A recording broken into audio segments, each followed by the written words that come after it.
하나님 말씀 같이 보시겠습니다. 데살로니가전서 5장 16절에서 18절까지 말씀입니다. 같이 봉독하겠습니다. 항상 기뻐하라, 쉬지 말고 기도하라, 범사에 감사하라. 이것이 그리스도 예수 안에서 너희를 향하신 하나님의 뜻이니라. 아멘. 저는 오늘 17절 쉬지 말고 기도하라 라는 이 말씀을 가지고 오늘 여러분과 은혜를 나누려고 합니다. 옆에 분과 인사하시죠. 잘 되고 있습니다. 기도하면 더 잘 됩니다.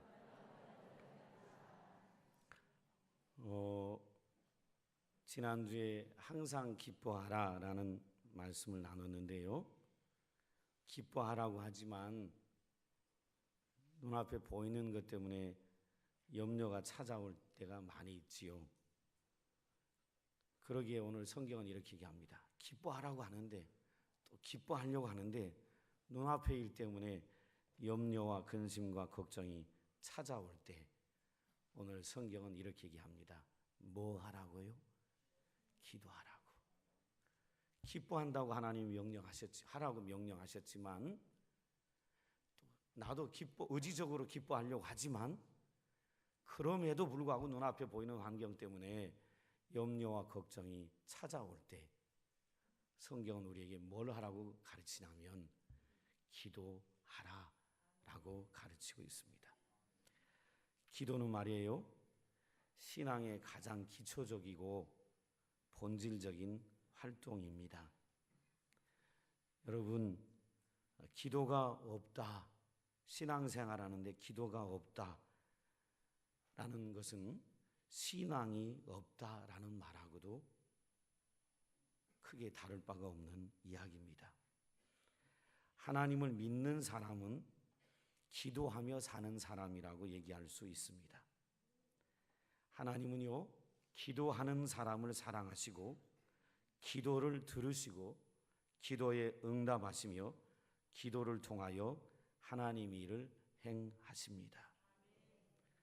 우리가 기도해야 하는 이유를 여러 가지를 찾아서 설명할 수 있겠지만 무엇보다 우리가 기도해야 하는 이유는 우리가 기도하는 그 자체가 하나님을 의지하고 있다라는 징표입니다.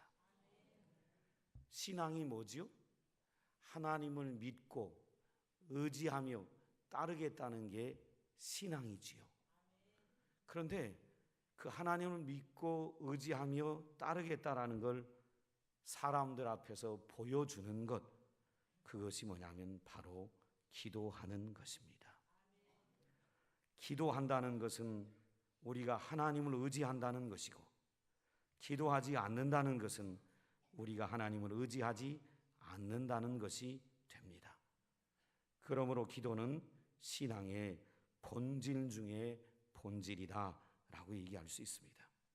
그리고 오늘 성경은 우리에게 쉬지 말고 기도하라라고 얘기하십니다. 심지어 이분도 기도하셨습니다. 누구냐면 온 우주 만물을 창조하셨던 하나님이시고 이 땅에서 죄 많은 모든 인간을 구원하셨던 하나님이셨던 예수님도 기도하셨다는 겁니다. 말씀 한마디로 온 우주를 창조하셨고, 그리고 저와 여러분을 위하여 십자가에 피 흘려 돌아가셔서 저와 여러분의 모든 죄를 사하시고 우리를 구원하셨던 우리 주 예수 그리스도께서도 기도하셨다는 것입니다. 그분이 이 땅에 오셔서 30여 년 동안 사시며 사역하시는 동안 예수님도 늘 성부 하나님께 나아가 기도하며 사셨고 사역하셨다는 것입니다. 주님의 삶이 이렇게 기도의 삶이었고 또 주님이 우리에게 기도를 가르치셨기에 여러분, 저는 오늘 주일날 나와 예배하는 평안의 식구들에게 강력하게 권면합니다. 오늘 이 설교를 듣고 한순간의 은혜로 끝내버리지 마시고 여러분의 평생의 삶이 기도하는 삶이 되시기를 주의 이름으로 축원을 드립니다. 요즘 우리 교회는 다니엘 기도회라는 것을 매일 밤 진행하고 있습니다. 단지 우리 교회만 하는 게 아니고 한국의 천여 개 교회가 함께 하는데 이 기도에 참여하는 분들이 수십만 명이 될 거라고 추측합니다. 어제 말이에요. 어제 귀신 들렸다가 10여 년 동안 귀신 들려서 무당처럼 지내왔다가 그 10여 년 동안 귀신 들려 무당처럼 지냈다가 귀신으로부터 자유함을 얻고 그리고 하나님의 부르심을 받고 목사가 된 어느 목사님이 어제 메시지를 전했어요. 근데 그분이 이 예배와 말씀과 기도를 비유하기를 이렇게 비유하셨습니다. 예배가 몸통이다. 예배가 뭐라고요? 몸으로 비유한다면 예배가 몸통이다. 여러분, 신앙생활에 가장 중요한 게 뭐냐면 예배예요. 예배가 신앙의 뭐라고요? 몸통이에요. 그런데 주일날 용서하고 들으세요. 주일날 놀러 간다, 여행 간다, 친구들이 어디 가자고 한다, 뭐 개모임이 있다, 결혼식이 있다, 사람 비유 맞추려고 하는데 여러분 예배를 안 드리면 몸통이 없는 거예요. 그러면 그 몸은 뭐 한 거지요? 죽은 거지요. 여러분 예배가 얼마나 소중한지 몰라요. 그 어떤 일보다 예배하는 일이 소중해요. 사람 비유 맞추려고 혹은 물질 때문에 예배를 주일날 드리지 않는 것은 귀신에게 10여 년 동안 지배를 당하고 무당처럼 살아왔던 그 목사님, 누구보다도 사단의 세계를 잘 이해하고 있다라고 얘기하는 목사님이 한 고백이 뭐냐면 주일날 예배하지 않고 다른 데가 있는 건 사단에게 딱 붙들려서 사단의 미혹당에 있는 거라는 거예요. 깊이 들으셔야 돼요. 그리고 난 다음에 이 예배가 몸통이라면 날개가 두 개가 있잖아요. 이 두 날개가 뭐냐면 하나가 말씀이요, 하나가 뭐다? 기도다. 신앙생활을 잘 달려가는 길은요 다른 데 있는 게 아니에요. 다른 뭐 희한한 방법이 있는 게 아니에요. 신앙생활 잘하고 천국 가는 그날까지 믿음 잘 지키는 길은 두 개밖에 없어요. 뭐예요? 말씀과 기도로 열심히 달려가는 거예요. 그게 신앙을 지키는 것이고 그리고 구원에 이르도록 우리를 붙잡아 주는 겁니다. 이렇게 기도는 해도 되고 안 해도 되는 그게 아니라 신앙의 본질 중에 본질이라는 것입니다. 그러게 예수님이 이 신앙의 본질 중에 본질을 가르쳐 주시기 위하여 예수님이 우리 앞서서 늘 기도하는 삶을 사셨던 것입니다. 바쁘고 분주한 사역 가운데도 주님은 늘 한적한 곳을 찾으셨고 홀로 가셔서 기도하셨습니다. 여러분 아십니까? 제자들을 택하실 때도 밤새워 기도한 다음에 제자를 택하셨습니다. 기적을 행하시기 전에도 힘써 기도한 다음에 기적을 행하셨습니다. 그리고 기적을 행하신 다음에도 또 기적을 행했으니까 끝이다가 아니라 기적을 행하신 다음에 홀로 산에 가셔서 또 기도하시며 영적인 재충전을 예수님도 얻으셨던 것을 볼 수 있습니다. 여러분, 저와 여러분이 예수님도 기도하셨다면 저와 여러분은 말할 것도 없이 이 땅에 살아가는 날 동안 기도하며 살리라는 다짐이 우리 가운데 있어야 합니다. 이것이 신앙이 있다라는 증거고 이것이 내가 하나님을 의지하고 있다라는 증거가 되는 것입니다. 특별히 오늘 쉬지 말고 기도하라라고 우리에게 명령하시는 데는 이런 또 하나의 뜻이 있습니다. 그것은 기도하면 응답하시겠다. 기도하면 응답하시겠다라는 하나님의 뜻이 있기에 우리에게 기도하라고 말씀하신 것입니다. 요한복음 14장 13절 14절에 이런 말씀이 있습니다. 너희가 내 이름으로 무엇을 구하든지 내가 행하리니 이는 아버지로 하여금 아들로 말미암아 영광을 받으시게 하려 함이라. 내 이름으로 무엇이든지 내게 구하면 내가 행하리라. 내 이름으로 무엇이든지 내게 구하면 내가 행하리라. 주님이 기도에 응답하시겠다고 약속하셨습니다. 그러므로 저와 여러분은 쉬지 않고 기도하게 되면 수많은 기도 응답을 누리게 됩니다. 예수님이 이 땅에 오셔서 사역하셨을 때 많은 사람이 주님을 찾아 나왔습니다. 주님을 찾아 나온 사람들 주님이 만나 주셨습니다. 그리고 주님께 부르짖는 자들에게 하나님은 그 부르짖음에 응답해 주셨습니다. 그래서 놀라운 삶의 문제를 해결하고 치유받은 사람이 한둘이 아닙니다. 소경 바디메오가 주님께 다윗의 자손 예수여 다윗의 자손 예수여라고 부르짖어 치유해 줄 것을 요청할 때 하나님께서는 소경 바디메오의 눈을 뜨게 하셨습니다. 문둥병자를 치료하셨고요, 가나안 여인의 귀신 들린 딸을 고쳐주셨고요, 회당장 야이로의 딸을 죽었는데 살리셨습니다. 12에 청한 혈루병으로 피가 출출 흘러서 수많은 의사들을 쫓아다녔고 수많은 돈을 탕진했더만 치료받지 못했던 12의 혈루병으로 앓았던 여인, 예수님만 만나면, 예수님만 만지면 치료될 것 같다라고 예수님께 나왔는데 예수님을 만지자마자 이 여인이 치유되는 놀라운 기적을 경험했습니다. 여러분 기억하셔야 합니다. 하나님은 기도하는 자의 간구를 반드시 응답하십니다. 이 응답한다는 사실을 안다면 여러분 어디로 나가야 되겠습니까? 사람에게 가야 하겠습니까? 삶의 문제를 가지고 다른데 돈 구하러 가야 되겠습니까?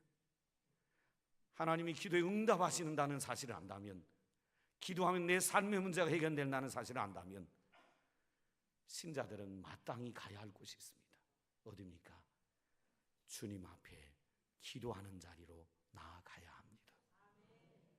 지금 다니엘 세일의 기도회를 하는데 매일 밤마다 진짜 은혜가 있어요. 너무 큰 은혜가 매일 밤마다 넘쳐나는데 제가 어젯밤에도 이 기도회를 끝나고 나서 집에 들어가서 누워서 누워 있는데 참 하나님 감사하다. 하나님은 수많은 사람들을 들어 사용하고 계시구나. 그걸 깨달아요. 지금 오늘이 쉬지 말고 기도하라는 본문이 오늘 메시지의 중심이라 지난 일주일 동안 있었던 이야기 중에 제가 두 가지 얘기만 하려고 합니다. 다니엘 기도에 왔던 간증했던 분 중에 우리 장로교 안에, 우리는 합동이고 장로교 안에 통합이라는 교단이 있습니다. 교단마다 교단 신문이 있는데 우리 합동 측 교단 신문은 기독 신문입니다. 이름이 기독 신문. 근데 통합 측의 교단의 신문은 기독 공보입니다. 이 기독 공보의 사장 되시는 천모모 장로님이 엊그저께 나와서 말씀을 전하고 자신의 삶을 간증했습니다. 그런데 이분 아내 되는 분이요, 하나님이 이분을 불러서 들어 쓰시려고 가정에 큰 어려움이 오게 하셨어요. 큰 어려움이 왔는데 가정이 완전히 해체됐었고 절망 가운데 있던 이분에게 하나님이 이분을 불러서 하나님의 일꾼을 쓰시려고 행하셨던 일들 가운데 하나가 뭐냐면 아내가 고칠 수 없는 질병에 걸렸는데 바짝 마른 겁니다. 어느 날 이분의 성품이 부산분인데 개떡 같아가지고 자기가 나중에 알았다 그래요. 자기 성격이 얼마나 개떡 같은지. 자기 성격이 개떡 같아서 어느 날 아내가 못 살겠다고 생각을 해가지고 집문서 재산을 가지고 도망을 가버렸어요. 졸지의 가정이 해체됐습니다. 아내는 도망가고 자녀들은 할머니 집에 맡겨지고 자기는 노숙자가 되고, 왜냐하면 아내가 집문서를 갖고 도망가 버렸기 때문에 아내가 그걸 다 탕진해 버렸어요.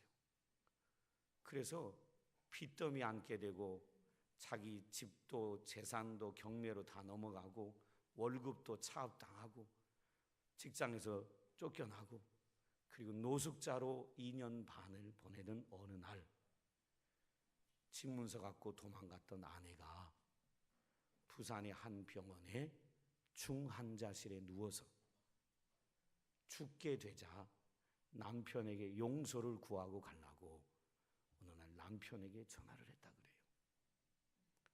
그 남편이 2년 동안이나 하나님 내 인생을 왜 이렇게 망쳐놓았냐고 막 부르짖고 애타게 아내 한 번만이라도 보게 해달라고 막 기도를 했는데 2년 반 만에 아내의 전화가 온 거예요. 그런데 부산의 모 병원에 중환자실에 누워있다고, 나 죽기 전에 당신 한번 봐야 되겠고 용서 구하고 죽고 싶다고. 그 전화가 와서 이 남편 되는 천장로님이 막 달려가서 보니까 아내는 빼짝 말라 죽게 돼 있고 이 배에는 복수가 차서 배가 이만큼 불러 있었다 그래요. 그리고 의사들은 더 이상 치료가 불가능하니까 데려가라고. 그래서 이 아내를 데리고 집으로 와 있는데 너무 비참하더라는 거예요. 하나님 내 인생을 왜 이렇게 비참하게 만드냐고. 막 그럴 때 아내가 한 번만 나 죽어도 좋으니까 그때 부산에 이 신유의 은사가 강하게 나타나는, 신유라는 건 병 고치는 걸 얘기하는데요, 이 병 고치는 은사가 강하게 나타나는 권사님이 한 분 부산 지역에 있었답니다. 제가 이 천장로님 간증을 듣다 보니까 그분이 두 날개 할 때 집중훈련 가면 김성건 목사님이 얘기했던 그 권사님이구나, 그걸 제가 깨달았어요. 자기 아내가 죽기 전에 기도라도 받고 싶다고 자기를 그 기도하는 권사님한테 가서 기도받게 해달라고 하니까 이분이 그 당시에 전도사였어요. 전도사인데 뭔 기도하는 권사한테 가면 낫냐, 그거 다 사입이다 하고 데려가지 않으려고 하니까 죽어도 좋으니까 내 손 한 번만 들어달라고. 그래서 아내를 데리고 그 권사님이 갔어요. 권사님이 갔더니 권사님이 남편 되는 이 천장로님한테, 그때는 전도사였는데 신학을 해서, 당신은 뭐 하는 사람이냐고 그러니까 전도사라 그러니까 어떻게 아내를 이 지경이 되도록 놔뒀냐고 막 꾸지람을 하시면서 살아계신 하나님을 믿긴 하는 거냐고, 당신이 전도사 맞냐고, 회개하라고. 그렇게 하고 난 다음에 이 권사님이 살아계신 하나님, 전능하신 하나님, 능력의 손으로 역사하셔서 여기는 이 여정을 치료하여 주세요 라고 기도하자요. 누워있는 자기 아내, 삐짝 마른 자기 아내, 배에 복수가 이렇게 차가지고 배만 불뚝한 아내, 이 권사님이 기도하자마자 이 복수에 찼던 모든 물이 밑으로 쫙 빠져나왔다잖아요. 그 순간 그 아내가 치료됐고, 그리고 이 믿음 없는 신학을 한 전도사님이 완전히 생이 바뀌었고, 지식으로만 하나님이 살아있고 하나님은 전지전능하라고 믿었고 지식으로만 이해했던 그 하나님이 눈앞에서 경험되어지는데 거기서 충격이 일어난 거지요. 인생이 송두리째 바뀐 거예요. 하나님을 경험한 거죠. 그리고 그날 이후에 하나님이 이분을 훈련시키셔서 CBS 국장도 하고, 그리고 지금은 통합측 교단 신문인 기독공보의 사장의 자리에 오르게 하셔서 신문을 통하여 온 세상 복음 전하는 도구로 이 장로님을 사용하고 계신 것은 엊그저께 다니엘 기도에 말씀 전하는 순간에 보고 큰 은혜 받고 도전받게 됐습니다. 사랑하는 성도 여러분, 기억하십시오. 하나님은요, 하나님을 찾는 자 만나 주십니다. 하나님은 그분 앞에 나와 자신의 삶의 문제를 들고 간절히 부르짖어 기도하는 사람, 그 사람의 기도를 들어주십니다. 그러게 저는 우리 평안의 식구들이 늘 하나님을 찾고 하나님 앞에 나와 기도하면서 삶이 수많은 기도 응답과 간증으로 넘쳐나는 그런 멋진 신앙의 삶을 살아가는 성도들 되길 주 이름으로 축원합니다. 그분만이 아니에요. 21일 다니엘 세일의 기도회를 진행하고 있는데 지금 일주일 됐는데, 지난 주일날 시작했으니까 일주일 졌는데 여러분한테 얘기하지 못하는 우리 교인들의 기도 응답이 여러 사람이 있습니다. 우리 교인들의 기도 응답이 여러 사람이 있어요. 여러분 아세요? 한 분은요, 이걸 얘기를 해야 되나 말아야 되나. 한 분은 은혜를 너무 많이 받아가지고 이게 얘기만 안 될 것 같아요. 하여간 은혜를 너무 많이 받아서 지금 여러 사람이 기도 응답을 받았다고 하나님께 헌신하고 싶다고 하나님께 드리고 싶다고 하는 분이 여러 사람이 나오고 있습니다. 여러분, 기도는 반드시 응답이 돼요. 그러게 오늘 성경은 기도하라고 권면하는 게 아니라 쉬지 말고 기도하라라고 뭐하고 있냐면 명령하고 있는 것입니다. 한 가지만 더 말씀드리고 마칠게요. 여러분, 왜 기도해야 되냐면 시험에 들지 않기 위해 기도해야 하는 겁니다. 마태복음 26장 40절에 41절에 보면 예수님께서 이렇게 말씀하십니다. 제자들에게 오사 그 자는 것을 보시고 제자들에게 말씀하시되 너희가 나와 함께 1시간도 이렇게 깨어 있을 수 없더냐. 시험에 들지 않게 깨어 기도하라. 마음에는 원이로되 육신이 약하도다 라고 말씀합니다. 여러분, 신자가요, 기도하지 않으면 신자의 신앙이 시험 들게 됩니다. 예수님의 제자들도요, 겟세마네 동산에서 예수님이 십자가에 못 박히시려고 아시고 몸부림치며 기도할 때 제자들에게 기도하기로 권면했지만 제자들은 기도하지 않았습니다. 육신의 잠에 빠진 것이 아니라 영적인 잠에 빠져 있었습니다. 그 결과 제자들은 시험에 들었습니다. 다음날 예수님이 붙잡아 십자가에 못 박힐 때 이 제자들은 예수님을 모른다고 다 도망가 버리는 배신자들이 됐던 것을 볼 수 있습니다. 여러분, 기도하지 않은 것으로 끝나는 것이라면 얼마나 좋겠어요. 근데 신자가 기도하지 않으면 시험 들게 됩니다. 시험 들어서요, 넘어지게 되고요, 악에 빠지게 되고요, 죄악에 빠져들게 되는 것입니다. 그리고 예수님은 시험에 들지 않게 제자들에게 깨어 기도하라고 말씀하셨던 것입니다.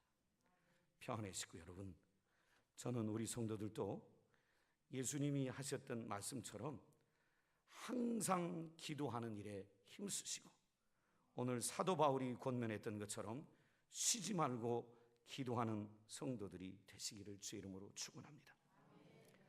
이게 말이에요, 항상 기뻐한다는 것, 쉬지 않고 기도한다는 것, 범사에 감사한다는 것, 이거 우리의 타고난 성향과 배치되는 것입니다.